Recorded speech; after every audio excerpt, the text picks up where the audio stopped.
morning, students. Good morning, sir. বসো। আচ্ছা, তোমরা সবাই ভালো আছো তো? হ্যাঁ স্যার। তোমার মনে আছে তো? আরেকটা কি করে দিচ্ছি তোমরা রাত করবে? হ্যাঁ স্যার। এখন বলো। আবহাওয়া এবং মৃত্তিকা কই? আবহাওয়া ও মৃত্তিকা আসো। বাহ, খুব ভালো কিছু বলছো।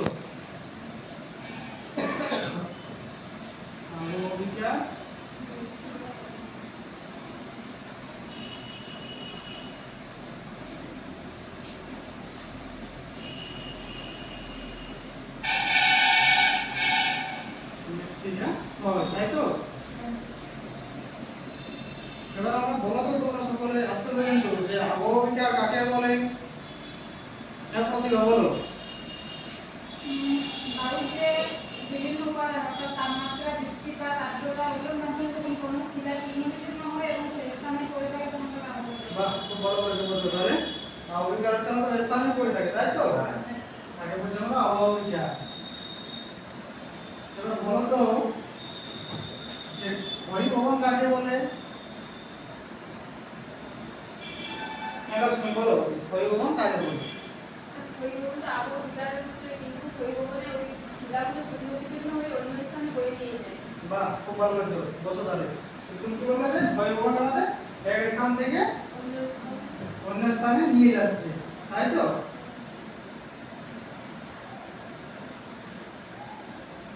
এবার বলো তো তাহলে আবহাওয়া পরিবহন আমরা সংজ্ঞা জানলাম এত দূর পর্যন্ত তাহলে এর পার্থক্য আমাদের কি হতে পারে হ্যাঁ সাথে বলো আবহাওয়া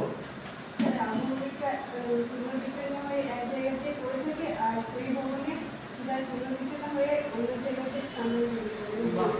মানে আমাদের আবহাওয়া কি হচ্ছে যে ওই স্থানটিতে পড়ে রয়েছে আর পরিবহনে অন্য স্থান নিয়ে যাচ্ছে তাই তো বসো খুব ভালো বলছো তোমরা বলো তো যে আমাদের আবহাওয়া জানলাম পরিবহন জানলাম আর এটা যে আবহাওয়া মৃত্তিকা পরিবহনের পার্থক্য জানলাম তো বলতো যে আমাদের মৃত্তিকা কিভাবে সৃষ্টি হচ্ছে মৃত্তিকা সৃষ্টির প্রক্রিয়াগুলি এদের কি বলো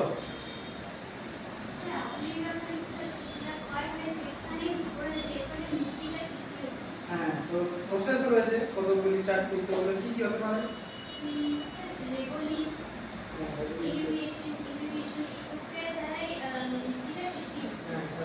ভালো বলেছো কি বললো প্রথমে রেগোলি রেগোলি তাই তো আর তারপরে এলুমিনেশন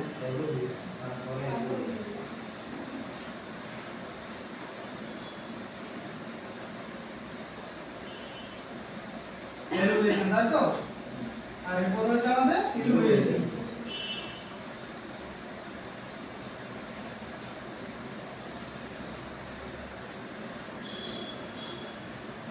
সেটা আমরা একটা ছবির সাহায্যে বুঝবো বুঝলে যে আমাদের মনে থাকবে না তো সহজে কি সকলে যে রেগুলি ক্যালকুলেশন বলে যে আমাদের কিভাবে সৃষ্টি হচ্ছে এটা আমরা একটা ছবির সাহায্যে সকলে বুঝবো তো এই দেখো ছবিটি এটা ধরো একটা নদী এই নদীতে কি হয় আমাদের যে শিলা চূর্ণ বিচূর্ণ হয় তাই তো যেটা আমাদের তোমার সকলে বলে আবহাওয়া দ্বারা কি হচ্ছে চূর্ণ বিচূর্ণ হয় ওখানটিতে রয়ে যাচ্ছে এরপরে কি হচ্ছে আমাদের পরিবহনের দ্বারা অন্য স্থানে নিয়ে আসছে নিয়ে আসে এগুলো কি হবে নদীর কোনো কিনারাতে নিয়ে চলে গেল এসে আমাদের কি কতটা আস্তরণ করে পড়ে হলো ভূপৃষ্ঠের উপর তাহলে ওটা আমাদের কি হয়ে গেল রেগোলি ভূপৃষ্ঠের উপর রয়েছে দেখো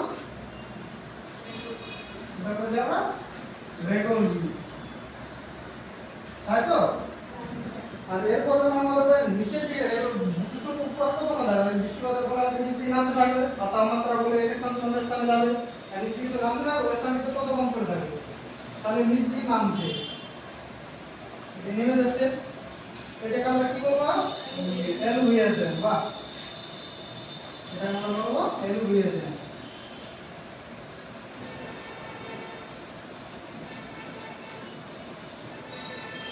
এলুভিয়েশন তাই তো এরপরে এখানে নামছে এটা হলো প্রসেসটা হচ্ছে এলুভিয়েশন তো এটা নির্দিষ্ট স্থানে আসলে আমাদের কি হবে সঞ্চিত হবে এটা তো তখন নামতে হবে নামতে একটু নিচে তো চলে যেতে পারবে না এসেটা আমাদের একটা স্থানে সঞ্চিত হয়ে গেল এটাকে আমরা কি বলছি এলুভিয়েশন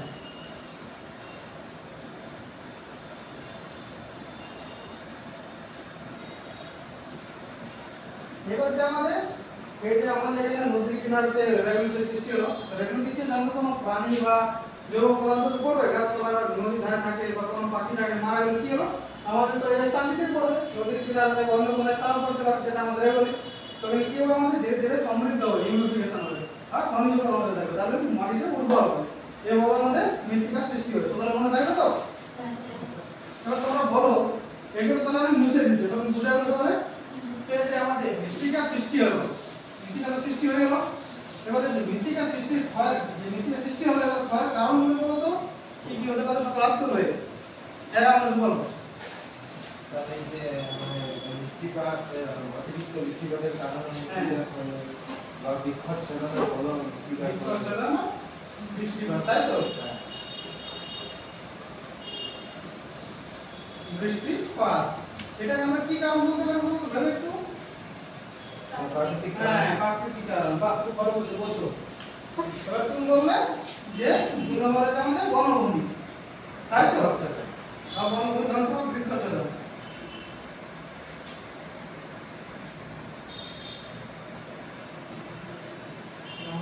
বৃক্ষচ্ছেদন, তাই তো?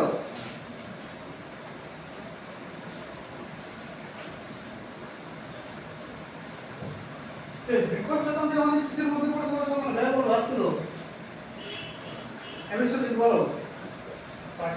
প্রাকৃতিক কারণ, বৃক্ষচ্ছেদন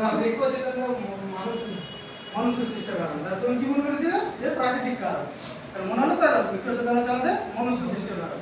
তাহলে বসো, আর কি কি হতে পারে বৃক্ষচ্ছেদন ছাড়া? যেমন একটা রাস্তা নির্মাণ হতে পারে, তারপর আর কি হতে পারে সেটা ভয় করলে তো আর তুলবে। হ্যাঁ লক্ষ্মী বলো। ভূমিধস আর হ্যাঁ, ভালো বুঝে বসো। তাহলে ভূমিধস কি আর রাস্তা নির্মাণ, তাই তো?